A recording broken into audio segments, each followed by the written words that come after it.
प्रचण्डलाई हामीले मानेको त्यसबेला त प्रचण्ड गयो भने त लेनिनको धारमा सबै राष्ट्रियकरण गर्ने नेपालमा जम्मै राज्यले पाल्ने, राज्यले रोजगार दिने, राज्यले पढाउने, राज्यले चाहिँ सबै किसिमको गर्ने भन्ने जुन लेनिनले शासन गरेका थिए नि, त्यो लेनिन यिनीहरू सबै पार्टीले कम्युनिस्टहरूले लेनिन मार्क्सिजम लेनिनिजम माओइजम शब्द राख्छन् त त्यो त शब्द जनतालाई झुक्क्याउन राखेको हो नि। बिखको डब्बा मात्र शुद्ध औषधि भनेर लेखे जस्तो, शुद्ध स्वास्थ्यवर्धक औषधि भनेर लेखे जस्तो हो नि बिस्को बड्डा बाहिर। यिनीहरू कोही पनि कम्युनिस्ट होइनन्, सबै लुटनिस्ट हुन् के, कमाउनिस्ट भन्छन् आजकल त्यही कमाउनिस्ट हुन्। भने काङ्ग्रेस कम्युनिस्टमा कुनै फरक छैन, कुनै भिन्नता छैन? छैन। काङ्ग्रेस कम्युनिस्ट राप्रपामा अब यो लिनदेन अहिलेको अध्यक्ष माइनस गर्यो भने राप्रपामा पनि छैन। शासकत्व 30 वर्षसम्म जसरी नेपालले पञ्चायत व्यवस्था र राष्ट्रियता जोगाए त्यसरी 30 वर्षसम्म उनीहरूले इन्डियाको दलाली गर्ने काममा अभ्यस्त भए। यो त काङ्ग्रेसको अब काङ्ग्रेसले बिस्तारै ग्रुमिङ गरेर चाहिँ नेपालमा पञ्चायत विरुद्ध युद्ध गर्नुपर्छ भनेर एमाले गाँसियो। त्यहाँ एमाले गाँसिएपछि यो बिचमा यिनीहरूले मात्रै स्वाद चाख्ने ठाउँमा यिनीहरू गएपछि अब प्रचण्डहरू भूमिगत भएर जानलाई उनीहरू भूमिगत भएको यथार्थ कुरा चाहिँ सक्कली साम्यवाद, एकदलीय साम्यवाद ल्याउँछु भन्ने भूमिगत थियो। उनीहरूलाई चाहिँ एकदलीय साम्यवाद ल्याउँछु भूमिगत हुन्छ। दरबारका कुनै व्यक्तिले चाहिँ यसलाई ट्र्याप गर्यो भने दलविहीन पञ्चायती व्यवस्थामा चाहिँ त्यो एकदलीय भन्नु त दलविहीन भन्नु एउटै कुरा हो। त्यसकारण यो ट्र्याप गरेर कङ्ग्रेसको त्यो इन्डियाले बढाएको बढ्दो शक्तिलाई दमन गर्न सकिन्छ कि भन्ने प्रयत्न मात्रै भएको भित्र कुरा मात्रै सुनियो। जुन कुरालाई लिएर गिरिजाप्रसाद कोइरालाले पटक पटक भने चाहिँ यो चाहिँ के भन्छ त्यो बालुवाटार ज्ञानेन्द्रको दरबार निर्मल निवास उनको शब्द निर्मल निवासले षड्यन्त्र गरेको भने वास्तवमा निर्मल निवासले गरेको थिएन, निर्मल निवासले चलाएको पनि भने। नेपालको बदलिदो राजनीतिक परिस्थितिले के सङ्केत गर्छ, के सन्देश दिन्छ? एउटा गठबन्धन भत्क्यो, अर्को गठबन्धन बन्यो, एउटा गठबन्धन भत्केर अर्को गठबन्धन बन्दा नेपाल र नेपालीले के पाउने, सामान्य जनताका लागि कुनै तात्विक फरक छ या छैन, यो महत्त्वपूर्ण विषय छ। र यी गठबन्धन बन्नु र भत्किनुमा घरेलु राजनीति मात्रै प्रभावकारी अथवा महत्त्वपूर्ण र हस्तक्षेपकारी ढङ्गले लाग्छ अथवा यसमा बाह्य राजनीतिको प्रभाव पनि हुन्छ भन्ने कुरा अब जनजनले बुझ्नुपर्ने बेला भइसकेको छ। जसरी देउबाको गठबन्धनबाट प्रचण्ड फुत्किएर बालकोटमा केपी ओलीले संयोजन गरेको गठबन्धनमा गएर प्रधानमन्त्री हुन पुगे, के साँच्चीकै देउबाबाट छुटिएका प्रचण्डले देश र जनताका लागि काम गर्लान्? उनले लगाएको दौरा सुरुवाल देखावटी मात्रै हो अथवा साँच्चीकै उनी नाभिदेखि नै राष्ट्रियता र राष्ट्रवादको पक्षमा उत्रिन खोजेका हुन्? ज्योतिष हेराएर बालुवाटार प्रचण्ड प्रवेश गर्नुको पछाडि के साँच्चीकै वैदिक सनातन धर्ममाथि प्रचण्डको माया पलाएको हो अथवा के हो? रवि लामिछानेले गृहमन्त्री भएपछि जुन ढङ्गले काम गरेका छन् यो साँच्चीकै सस्तो लोकप्रियताको लागि हो कि जनताले खोजेको यस्तै हो?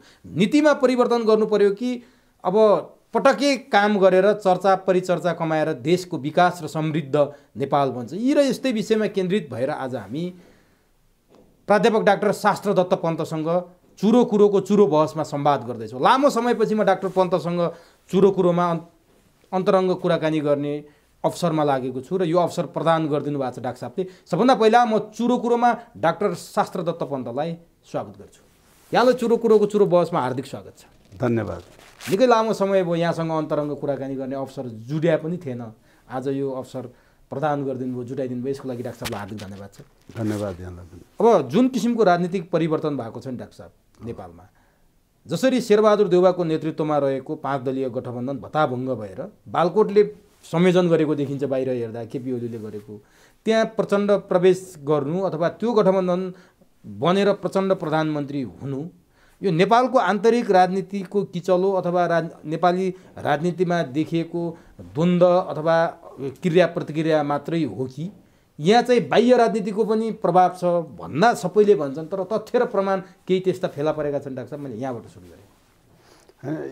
तपाईँले उठाउनु भएको दुईटै प्रश्नको आंशिक सत्यता छ। दुईटै प्रश्नमा बाह्य राजनीतिले नेपालकी राजनीतिलाई घुमाएको धेरै लामो काल भयो मेरो ख्यालमा यो घुमाउन थालेको 2035-36 सालदेखि अनवरत रूपमा घुमाउँदै आएछ।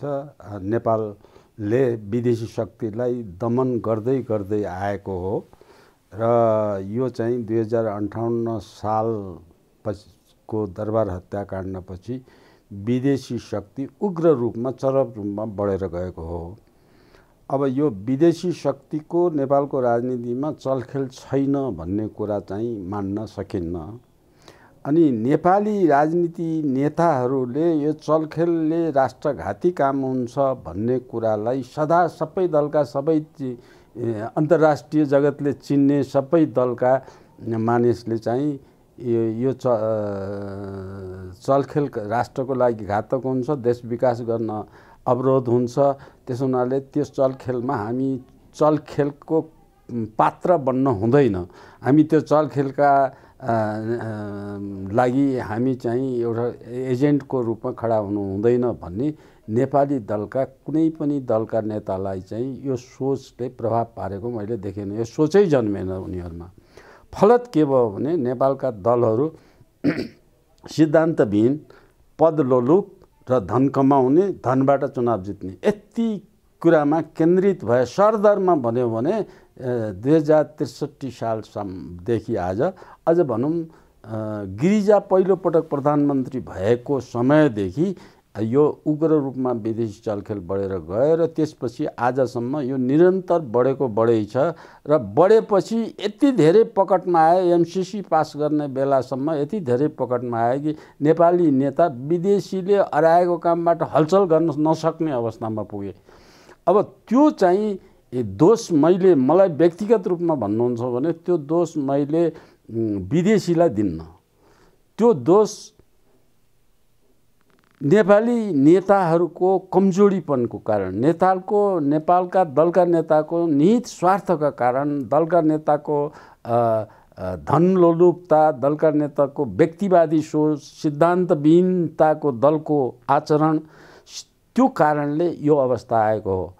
अब तपाईको दोस्रो प्रश्नको हिसाबमा चाहिँ यो आन्तरिक कुराबाट हेर्ने कुरा भन्नुहुन्छ भने आन्तरिक रूपमा चाहिँ नेपालका दल जब सिद्धान्त छोडे, दलले जब दलाली गर्न थाले, त्यसमा निहित स्वार्थले पहिलो प्राथमिकता पाए र त्यो पछि पहिलो प्राथमिकता पाएपछि 2063 पछिलाई हेर्ने हो भने दलहरूले चाहिँ अंशभण्डाको राजनीति गर्न थाले।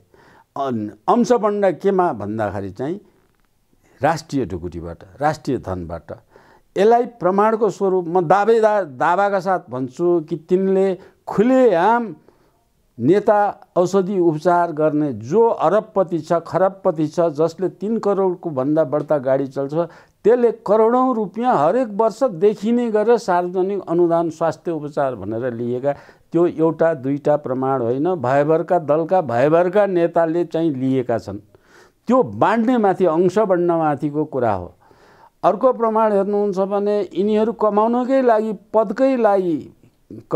लागि पदमा जाने, पदको लागि यिनीहरूले चाहिँ लुछाचुडी गर्ने हुनाले सबभन्दा धेरै धन कुन मन्त्रालयमा हुन्छ, त्यो मन्त्रालय मलाई त गृह चाहिन्छ, मलाई त परराष्ट्र चाहिन्छ, परराष्ट्रभन्दा कम बढ्दा चाहिँ अर्थ चाहिन्छ, भौतिक पूर्वाधार कहाँ बजेट हेरेर उनीहरूले त्यो मन्त्रालय माग्ने। विज्ञान प्रविधि मन्त्रालय कसैले रोज्दैन। अब यस्ता धेरै कुराहरू छन्। त्यो चाहिँ प्रवृत्तिगत रूपमा दल सिद्धान्तविहीन हो। देशलाई माया गर्ने मान्छेले जुन कुनै हुलाक मन्त्री बनाएर पठाए पनि हुलाकमा सुधार गर्ने ठाउँ छ नि त। सुधार गर्न त जहाँ पनि सकिन्छ नि, देशलाई गतिशील त बनाउनु जहाँ पनि सकिन्छ। कृषि मन्त्री बनाएर नेपालबाट कृषि उत्पादन बढाएर कृषिको फेरि उत्पादन बढाउनु यति सजिलो विषय हो। 1 वर्षमा कायापलट गर्न सकिन्छ, किनभने 1 वर्षभन्दा लामो अवधि नै नलाग्ने विषय कृषिमा। अब त्यस्तो अवस्थामा चाहिँ त्यहाँबाट बजेट कम छ भने त्यो मन्त्रालय पनि उनीहरूलाई चाहिन्न। यी सबै यस्ता कुरा मैले हजारौँ कुरा छन् जुन कुराहरूले राजनीति नेपालमा नचलेर चाहिँ लुटनीति नेपालमा चलेको छ। अब यहाँले भने जस्तो विदेशी प्रभाव छ, गिरिजाप्रसाद कोइरालाको पालादेखि झन् यो हत्तै बढ्यो भनेर यहाँले भन्नुभयो र नेपालमा आन्तरिक राजनीति र घरेलु राजनीतिमा पनि पद लोलुपता र पैसाको लागि नै मरिहत्ते गर्छन् भनिरहँदा यो कुरा त हामी छलफल गरौँला। जस्तो विदेशी हस्तक्षेपको कुरा नि हामीले पश्चिमाको हस्तक्षेप मान्नै पर्ने, दक्षिणको हस्तक्षेप मान्नै पर्ने, हामी आफ्नो खुट्टामा आफ्नो स्वाभिमानमा बसेर काम गर्न नसक्ने अवस्थामा किन पुग्यौँ? यो लौताबास किन? यो स्वाभिमान किन गुमायौँ? हामी म नेपाली हुँ, म नेपालका लागि गर्छु भन्ने नेतृत्व किन हामीले जन्माउन सकेनौँ र त्यो माथि पुगेको नेतृत्व पनि किन यसरी बिक्री भयो? त्यसको कारण के हो? त्यसको मूल कारण मैले देखेँ, मेरो एनालाइसिसमा त्यस्तो देखेको कारण नेपाल इन्डियामा विदेशीले 1318 वर्षसम्म विदेशीले इन्डियालाई गुलाम बनाएर शासन गरे। त्यो बेलामा सुरुको बेलामा हेऱ्यो भने बल प्रयोग गरेर उनीहरूलाई चाहिँ आफ्नो धर्मान्तरमा संस्कृति, सभ्यता, शासन शैली, अर्थनीति यो सबै कुरामा बल प्रयोग गरेर विदेशीले इन्डियामा शासन गरे। विदेशीले इन्डियामा शासन गरेको पुस्तालाई हेर्नुहुन्छ भने 55 देखि 60 पुस्ता इन्डियामा विदेशीले शासन गरे, जसको कारणले त्यसबेलाका नालन्दा, तक्षशिला, विक्रमशिला जस्ता यस्ता ठुल्ठुला विश्वविद्यालय बन्द गरे। 15,800 विश्वविद्यालय ध्वस्त बनाए चाहिँ यो क्षेत्रका, जुन विश्वविद्यालय हाम्रा पनि हुन्, ती पूर्वीय दर्शनको हिसाबमा हाम्रा नेपालका पनि हुन्। त नेपालले त्यस अवधिमा नेपालले चाहिँ यति धेरै नेपालमा चाहिँ यति धेरै वैदिक सभ्यता संस्कारका ग्रन्थहरू जम्मा भए, यति धेरै विज्ञहरू नेपालभित्र चाहिँ त्यो लुकेर छिपेर भूमिगत भएर बस्ने अवस्थामा बसे। अनि यो भूक्षेत्र नेपालको हिमालय, यो हिमवत खण्डको भूखण्ड हो। यो भूखण्ड भनेको तपोभूमि हो। तपोभूमि भनेको चाहिँ रिसर्च सेन्टर, धर्म र ज्ञान विवेक बुद्धिको रिसर्च सेन्टरको रूपमा यो बसेको हुनाले यहाँका मान्छेमा त्यो वैदिक सभ्यता र संस्कार त्यो त लिपिबद्ध भइसकेको हुनाले त्यो सभ्यतालाई चाहिँ तोड्न नसकेर विदेशीहरू चाहिँ इसाईकरण मुसाईकरण धेरै अरूको प्रभाव छैन, यो दुईटाले चाहिँ लिएर आउँदा इसाईले चाहिँ त्यस बेलादेखि गर्न सकेको कुरा चाहिँ नेपालले कहिल्यै पनि कसैको उपनिवेशवाद भएन। नेपालले चाहिँ धर्म संरक्षण गरेर राख्यो। नेपालमा कम्पुची पादरी समेत पस्न दिएन, यहाँ चाहिँ त्यहाँ प्रचार गर्न दिएन, रोक्यो र राष्ट्रलाई विदेशीको गुलाम हुनबाट बचाए। पृथ्वीनारायण शाहले असली हिन्दुस्तान भनेर चाहिँ के भनेका छन् भने यसलाई राम्ररी कसैले बुझेको छ भनेदेखि यो हिमालयबाट बगेर जति जाने चाहिँ नदीहरूको जमघट जति हुन्छ, त्यो जमघट भएकोदेखि उत्तरको भागमा चाहिँ इसाईहरू प्रवेश नगरेर, मुसलमान प्रवेश नगरेर त्यति शुद्ध छ। त्यसैले यसलाई चाहिँ असली हिन्दुस्तान भनेको यो हो भने त्यो इन्डियाले विदेशीले जुठो हालेको चाहिँ त्यो नकली हिन्दुस्तान, हामी असली हिन्दुस्तान हो, असली हिन्दुस्तान यो हो भन्ने कुराले जमाएर त्यो निरन्तरता राजा वीरेन्द्रको कालसम्म आयो। उनको कालसम्म यसलाई धर्मनिरपेक्ष बनाऊ भनेर अमेरिकाका, युरोपियन युनियनका सिनेटर, अमेरिकाबाट 7-7 सिनेटरको टिम नेपालमा दरबारमा आएर राजालाई पटक पटक भेटेको घटना मलाई थाहा छ। त उनको एउटै माग थियो, नेपालमा धर्मनिरपेक्ष धर्म प्रचार गर्न देऊ, निरपेक्ष नि भनेको थिएन, हिन्दू नै राष्ट्र राख तर हिन्दू कन्भर्सन गर्न देऊ अनुमति भन्ने किसिमको। कहिले त्यो आउँथ्यो, कहिले त्यो कन्भर्सन गर्नेलाई जेलमा हालेको फलानालाई छुटाइदेऊ भन्न आउँथे, त्यो राजैलाई भेटेर गर्थे। राजालाई भेट्न अरूले भेट्न सक्दैनन् भनेर सिनेटरभन्दा तल्लो पदको मान्छे आउँदैन थियो। अब त्यो अवस्थाबाट त्यसलाई जोगाउने, तर त्यसलाई जोगाउँदै जाँदाखेरि यही कुराबाट जोगाउँदै जाँदा पश्चिमा मुलुक नेपाललाई जसरी पनि यो हिन्दू राष्ट्रबाट हटाएर धर्मनिरपेक्ष बनाउनेमा जानुपर्छ भने लास्ट आवरसम्म यो अब नाउँ तोक्न मिल्दैन। लास्ट आवरसम्म जब अन्तिम उपाय केही नलागेपछि मान्छेले चाहिँ यो कथा हाम्रो छ नि, कोठाभित्र बिरालो पस्यो भने झालडोका बन्द गरेर नपिट्नु, त्यसले चाहिँ झ्याप्प उफ्रेर घाँटीमा टोकेर त्यही मान्छेलाई मार्न सक्छ भन्ने त्यो अवस्था हो 2058 सालको दरबार हत्याकाण्ड। अब यी लामो कुरासँग गयो भने यो धेरै लामो हुन्छ, तपाईँको आधा घन्टा पौने घन्टामा सक्न सकिन्न। त्यसकारण यो अवस्था आइसकेपछि उनीहरूको बाटो फुक्यो। बाटो फुकेपछि यहाँ विभिन्न स्वार्थका मान्छे पसे। भनेपछि आफ्नो स्वार्थ पुरा गर्न यहाँ विभिन्न स्वार्थका मान्छे पस्न नेपालको राज संस्था, त्यसमाथि पनि राजा वीरेन्द्रको वंश विनाश र 62-63 को आन्दोलनपछि राज संस्थै विदायी गरेर उनीहरू हालिमुहालीमा लागे भन्नुभयो डाक्टर साहबले। हो, त्यही किसिमको अवस्थामा लागे। त्यो त अब राजा वीरेन्द्रलाई हात लिन यी विदेशी शक्तिले अनवरत प्रयत्न गरेका हुन्। अब यो चाहिँ प्रयत्न कहाँबाट थाल्यो भने, राजा वीरेन्द्रलाई कमजोर बनाउन कहाँबाट थाल्यो भने, जब विश्वभरका उत्कृष्ट G20 समेतका सबै देशले नेपाललाई शान्ति क्षेत्र प्रस्ताव स्वीकृत गर्दाखेरि पनि इन्डियाले गरेन। त्यहाँबाट इन्डिया र राजा वीरेन्द्रको चक्रव्यूह यति चर्कोसँग जल्दियो। हरेक चक्रव्यूहमा राजा वीरेन्द्रलाई फसाउन लाए, आफै फस्यो, फसाउन लाए, आफै फस्यो, फसाउन लाए, आफै फस्यो। चाहे हतियार किन्ने कुरा होस्, चाहे नेपालको रक्षा व्यवस्थाको कुरा होस्, चाहे नेपालको जलस्रोतको कुरा होस्, चाहे नेपालको कुनै पनि राजनीतिक कुरा, सामाजिक कुरा, अर्थनीतिका कुरा। हाम्रो चाहे अझ त्यो अर्थनीतिको कुरा गऱ्यो भने नेपाललाई ह्यान्डिक्याप त वीरेन्द्रको पालामा चाहिँ गएर यो हाम्रो नेपालको सीपोर्ट नपाउने अथवा नेपालको चाहिँ यो भूपरिवेष्टित मुलुकले पाउने अधिकार नेपालले नपाएपछि, इन्डियाले त्यो अधिकार नदिएपछि राजा वीरेन्द्र इन्टरनेसनल कोर्ट अफमा गएर, इन्टरनेसनल युएनओमा गएर, अब त्यो ठाउँमा गएर पनि स्विजरल्यान्डले नमुनाको लाभमा स्विजरल्यान्डले जे सुविधा ल्याएछ त्यो सुविधा इन्डियाले दिनुपर्छ भनेर लागेको थियो।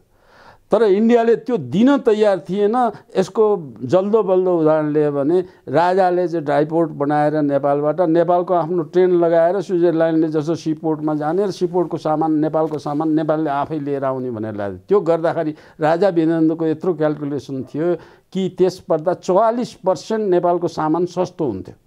त्यो पुरा हुन साथ त्यो इन्डियाले गर्न दिएर नेपाललाई 58 सालको दुर्घटनापछि नेपालमा गिरिजाप्रसादलाई प्रधानमन्त्री बनाएर एसियाको नेता भनेर गिरिजाप्रसादले बनाउने बेला गिरिजाप्रसाद भने त्योभन्दा पहिले चाहिँ कृष्णप्रसाद भट्टराईले चाहिँ 1 अप्रिल 1990 मा चाहिँ उनले सही गर्ने बेलामा नि नेपालको सबै सामान इन्डियाले ड्राइपोर्ट त्यसै दार्जिलिङमा राख्यो।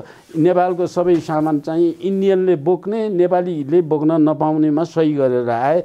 त्यो गर्दाखेरि नेपालमा अप्रत्यक्ष रूपमा पहिलो पटक नेपाली जनसङ्ख्याको 14 लाख नेपाली जनता रोजगारविहीन भए। यातायातका नेपाली जनता रोजगारविहीन भए। रोजगारविहीनताको सुरुवात 1 अप्रिल 1990सँगको नेपालमा कृष्णप्रसाद भट्टराईले गरेको सही को अवस्थामा छ। तर कृष्णप्रसाद भट्टराई फेरि नेपाली राष्ट्रियताको लागि भन्दिनँ म, नेपालको राज संस्था नभइकन प्रजातन्त्र दलीय व्यवस्था जोगाउन सकिन्न भन्नेमा दृढ थिए। उनले राज संस्था यो संघीयता यस्तो विषयमा विचार गरेकै थिएन।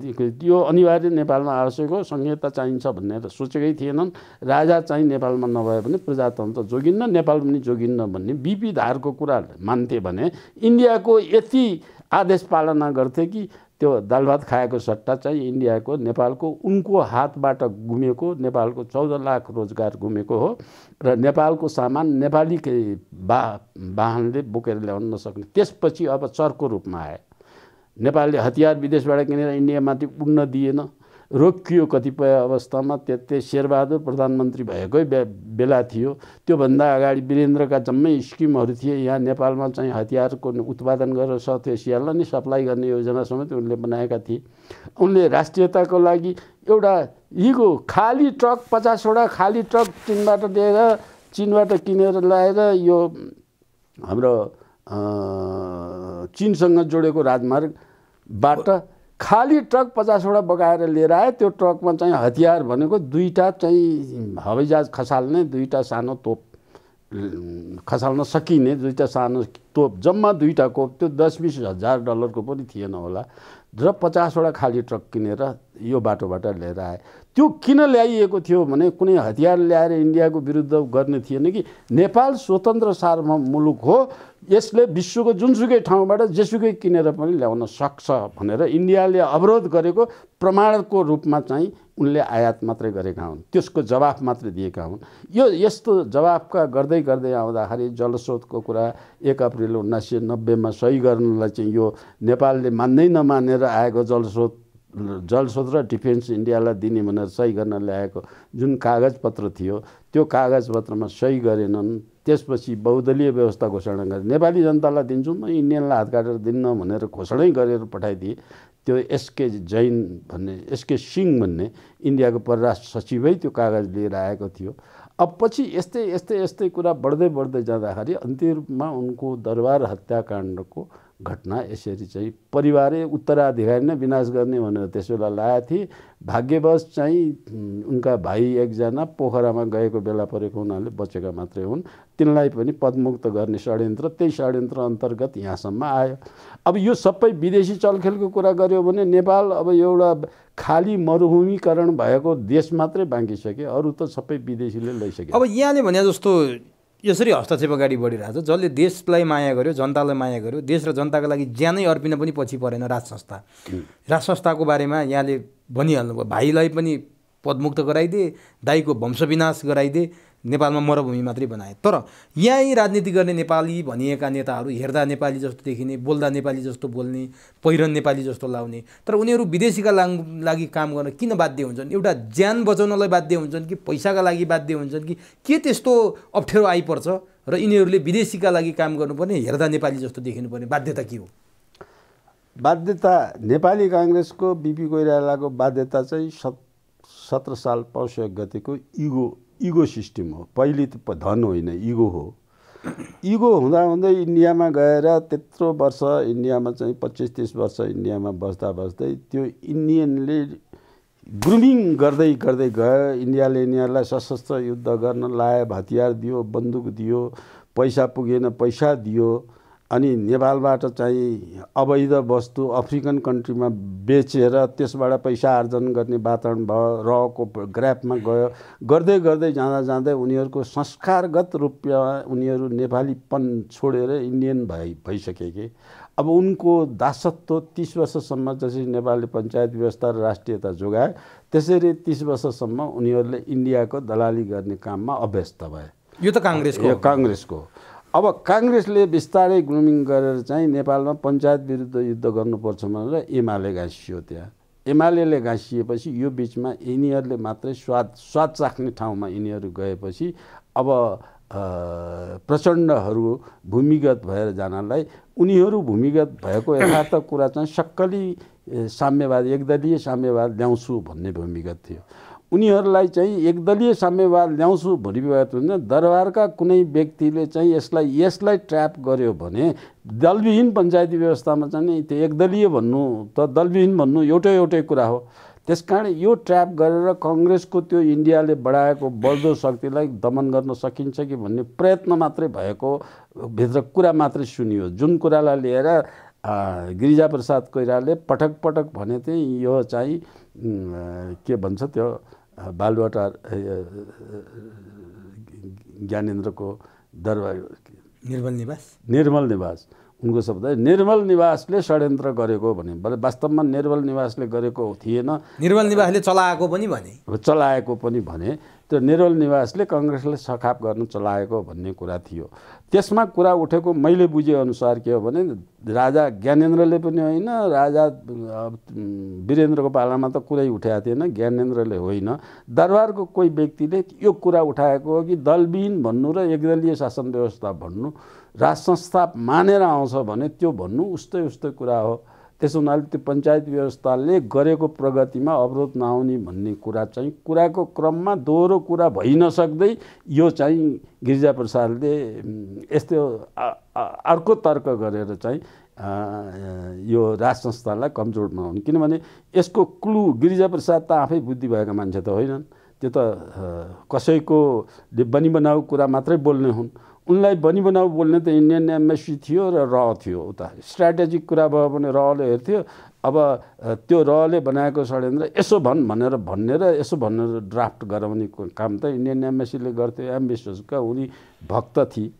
अब त्यो कुरा एकातिर थियो भने इन्डियाको त्यसबेला इन्डियासँग अमेरिकाको टर्म राम्रो थिएन। अमेरिकाले एसियाको शक्ति बनाउने ठाउँ पाकिस्तान बनाएको थियो। अब पाकिस्तान बनाइराखेको अवस्थामा चाहिँ अमेरिकाले चाहिँ यो शक्ति मेरो लागि काम लाग्दैन भनेर गिरिजालाई प्रो इन्डियन बनाएर नेपाली काङ्ग्रेसलाई फुटाए अमेरिकी शक्तिले र शेरबहादुर र नेपाली काङ्ग्रेसले बेग्ला बेग्लै पार्टी बनाए। शेरबहादुरको पार्टी प्रो अमेरिकन त्यस बेलादेखि यो आज पनि प्रो इन्डियन छ भनेर भन्न सक्ने अवस्थामा छैन, जसले गरेर एमसिसीमा फेरि उसलाई सत्तामा ल्याएर एमसिसी पास गर्ने अवस्थामा आए।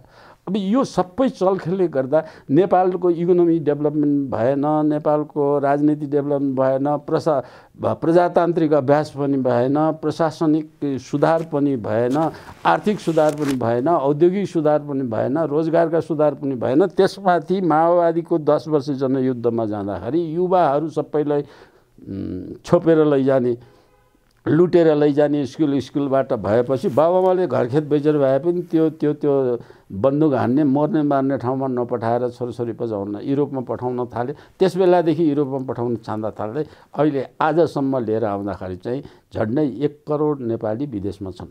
1/3 जनसङ्ख्या विदेशमा छ। 1/3 जनसङ्ख्या विदेशमा हुने अवस्थामा अब शान्तिपूर्ण वातावरणमा आएर नेपालको दलीय शासन व्यवस्था सञ्चालन भइसकेपछि फटाफट दलीय व्यवस्थाको सिद्धान्त अनुरूप काम गरेर सत्तामा गएको भए त्यो बिग्रेको नेपालको अवस्था फेरि आउँथ्यो। कति बिग्रियो भन्ने कुरामा इन्डिया 2025 सालको मैले आजको न्युज पढेको छु, हिजोको न्युज पढेको छु। 2025 सालमा नेपाल इन्डियाभन्दा धनी थियो, चीनभन्दा धनी थियो। तिब्बतमा 2025 सालमा तिब्बतमा चामल निर्यात गर्थ्यो, इन्डियाको बिहार र युपीमा चामल निर्यात गर्थ्यो। अब त्यो तथ्याङ्क समेत मैले पढेको छु अहिले यस अवस्थामा। तर पत्रकारले गल्ती त्यहाँ के लेखेछन् भने त्यस बेलाको मूल्य राखेर यति मूल्यको निर्यात गर्थ्यो भनेर आजको पत्रिकामा लेखेका छन्। त्यस बेलाको मूल्य त 2 रुपियाँ पनि थिएन प्रति किलो, 1 रुपियाँ पनि थिएन। त्यस्तो 1 रुपियाँभन्दा नि कम प्रति किलो धान हुन्थ्यो।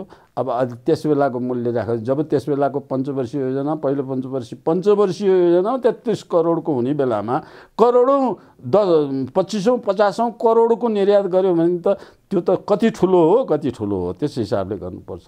त्यसैले नेपालको तिब्बतलाई नै पाल्थ्यो नेपालले। तिब्बतबाट उन र नुन 2टा चिज मात्रै तिब्बतबाट आउँथ्यो।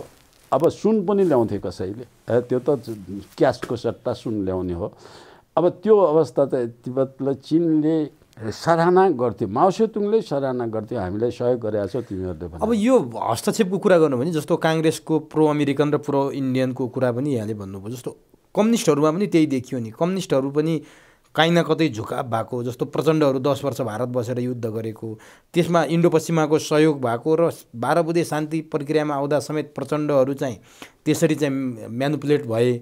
अनि एमालेमाथि पनि त्यही आरोप लाग्छ। नेपालमा राष्ट्रवादी धार साँच्चीकै नेपाली माटोमा जन्मेको धार र नेपाललाई माया गर्ने धार चाहिँ को हो त? कसले बोक्यो त त्यो?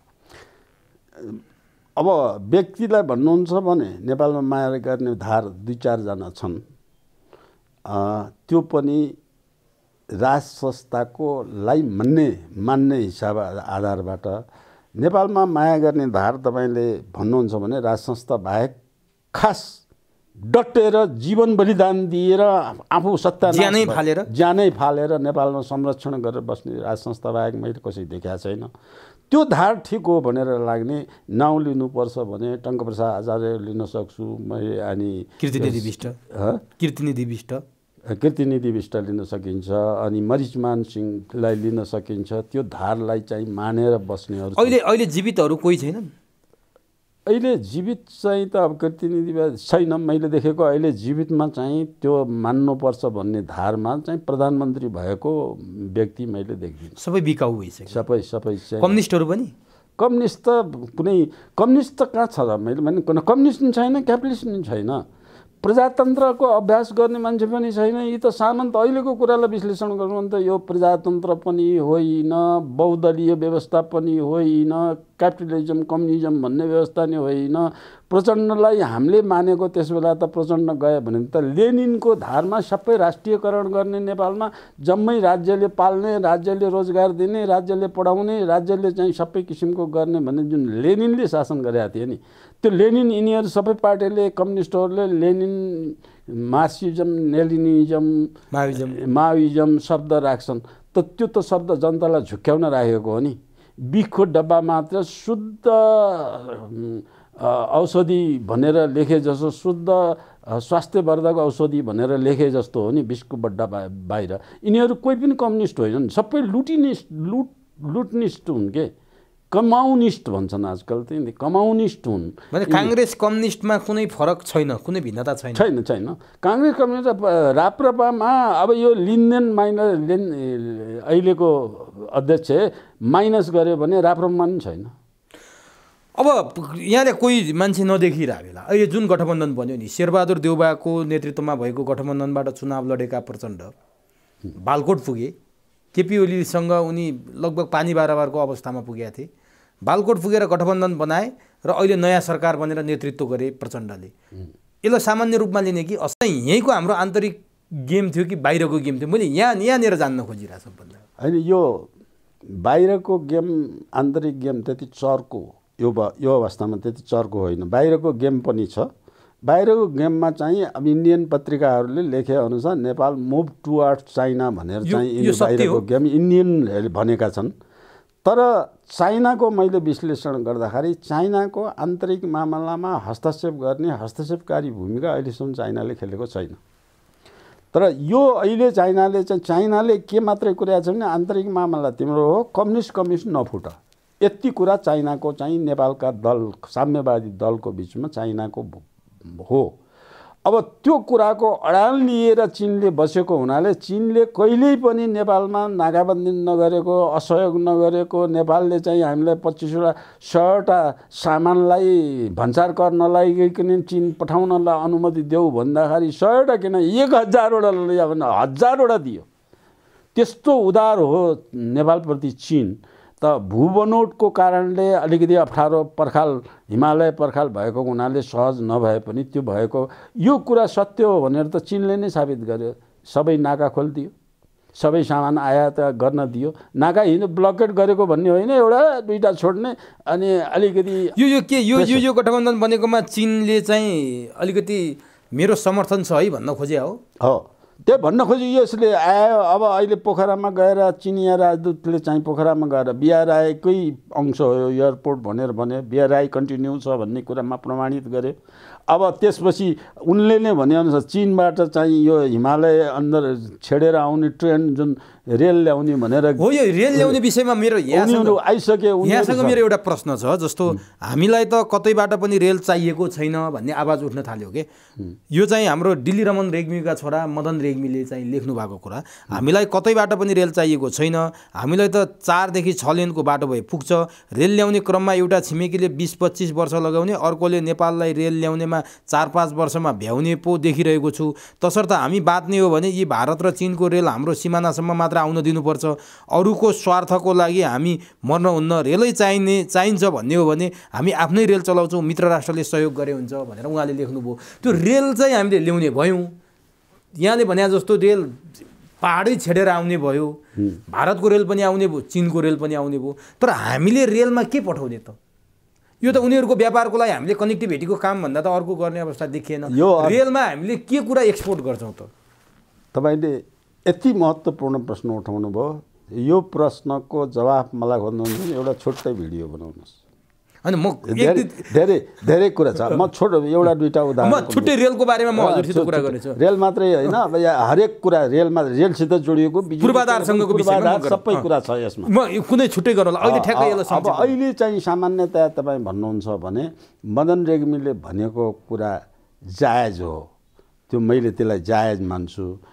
त्यो जायज भन्नुभन्दा पहिले नेपालमा चाहिँ नेपाली काङ्ग्रेस एमाले प्रगति गरेको भनेको कुनै इन्जिनियर नबसिकन नेपालमा बनाएका 1,00,000 किलोमिटर मोटर बाटा जुन छन्, त्यो चाहिँ 1,00,000 किलोमिटरको मोटर बाटो बनाउँदाखेरि चाहिँ जम्मै इन्डियाको धान चामल हिमालयको फेदीसम्म पुर्याएर चामल विदेशबाट ल्याएका सामान लुगा भट्टा कपडा सबै लगेर गाउँमा चाहिँ विदेशी सामान पुर्याउने बाटा मात्रै भए। अब त्यो प्रत्यक्षमा व्यवहारमा, अप्रत्यक्षमा के भयो भने सरकारी पैसाले चाहिँ बुलडोजर क्रेन किन्ने अनि त्यो किन्ने स्थानीय